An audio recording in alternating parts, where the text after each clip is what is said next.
जानी एक दुबला पतला सा लड़का था जो गांव के एक छोटे से कच्चे मकान में अपनी बूढ़ी माँ के साथ रहता था। गुर्बत इसकी जिंदगी का मामूल बन चुकी थी, मगर इसकी आंखों में फिर भी जिंदगी के रंग झलकते थे।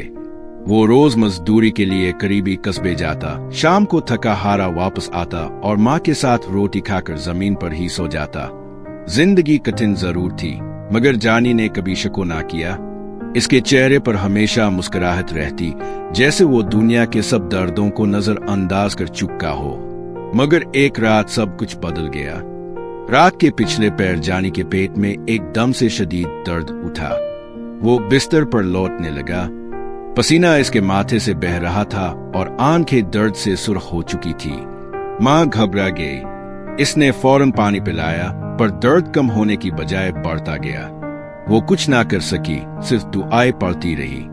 सुबह होते ही वो जानी को गांव के कंपाउंडर के पास ले गई। इसने चंद गोलियां दे, इंजेक्शन लगाया और कहा कि बस गैस का मसला है, लेकिन दर्द कम ना हुआ। 3 दिन गुजर गए। जानी खाना छोड़ चुका था। अब वो सीधा खड़ा भी ना हो पाता था। एक रात जब इसकी सांसें तेज चलने लगे और आंखें पथरा गई, तो माँ ने फैसला किया कि अब इसे शहर के अस्पताल ले जाना होगा, चाहे कुछ भी हो जाए। महल्ले से उधार लेकर और एक पुरानी चादर बेचकर इसने इतने पैसे जमा किए कि बस शहर तक पहुंच सके। जानी को वो एक पुरानी वैन में लिटाकर शहर ले गई। रास्ते में जानी हर झटके पर कराहता रहा। दर्द जैसे इसके जिस्म को नोच रहा था। माँ सिर्फ इसके सर पर हाथ फेरती रही, आंखों से आंसू बहते रहे। शहर के सरकारी अस्पताल में दाखिला मिला, मगर डॉक्टर्स ने फौरी कहा कि मामला संजीदा है, टेस्ट होने चाहिए। अल्ट्रासाउंड और दीगर रिपोर्ट्स आई तो मालूम हुआ कि जानी के दोनों गर्दों में पथरी है और हालत बिगड़ चुकी है। डॉक्टर ने माँ को बताया कि ऑपरेशन फौरी ना हुआ तो गुर्दे फेल हो सकते हैं। माँ के पास पैसे नहीं थे। वो बाहर अस्पताल के दरवाजे पर लोगों के पाय पकड़ने लगी। बेटा मर जाएगा, अल्लाह के नाम पर कुछ दे दो। कई लोग नजरअंदाज करके गुजर गए, कुछ ने 5-10 रुपए दिए। एक उदेर उम्र मजदूर जो खुद बीमार लगता था, चुपचाप आया और 200 रुपए थमा दिए। सिर्फ इतना कहा, मेरी माँ भी इसी दर्द से मरी थी। 3 दिन गुजर गए। जानी सरकारी वार्ड में बेहोश पड़ा रहा। कभी दवा मिलती, कभी नहीं। नर्सें कभी दांत, कभी तरस खाती।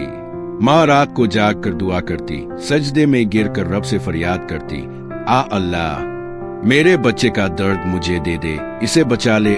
जानी होश में आता तो सिर्फ एक बात कहता, इमुआहे, बहुत थक गया हूँ, शायद बच ना पाऊं। चौथे दिन एक अजनबी आदमी वार्ड में दाखिल हुआ। साफ लिबास, गहरी नजरें। वो खामोशी से जानी की रिपोर्ट्स देखता रहा, फिर डॉक्टर से बात की। ये बच्चा अब तक वेटिंग पर क्यों है? डॉक्टर ने फाइल देखी। गरीब है, फंड्स नहीं, वेटिंग में है।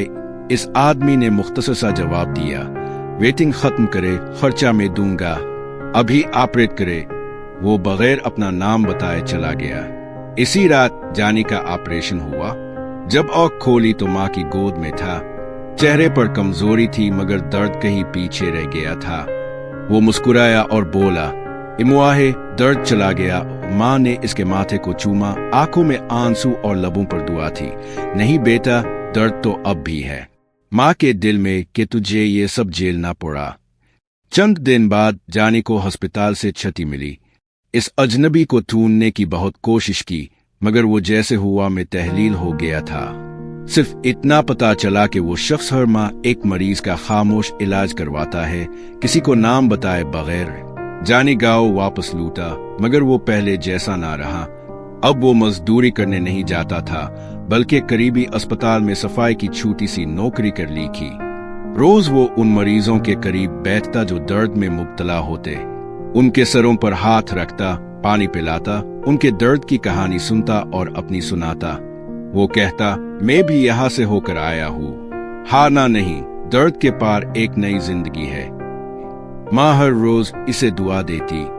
अब वो सजदे में गिर कर शुक्र अदा करती थी। वो जान गई थी कि अगरचे दर्द एक अजाब है, लेकिन बाज औकात यही दर्द इंसान को ऐसा सबक सिखा देता है जो दुनिया की कोई किताब नहीं सिखा सकती। जानी के लिए वो रातें, वो अस्पताल, वो अजियत, सब एक तूफान था। मगर वो तूफान इसे तोड़ने की बजाय जोड़ गया। वो अब सिर्फ एक लड़का नहीं रहा था, बल्कि वो एक दर्दशनास, एहसास रखने वाला इंसान बन चुका था। जिंदगी ने इसे रुलाया जरूर, मगर बदले में एक ऐसा दिल दे दिया जो दूसरों के आंसू समझने लगा था।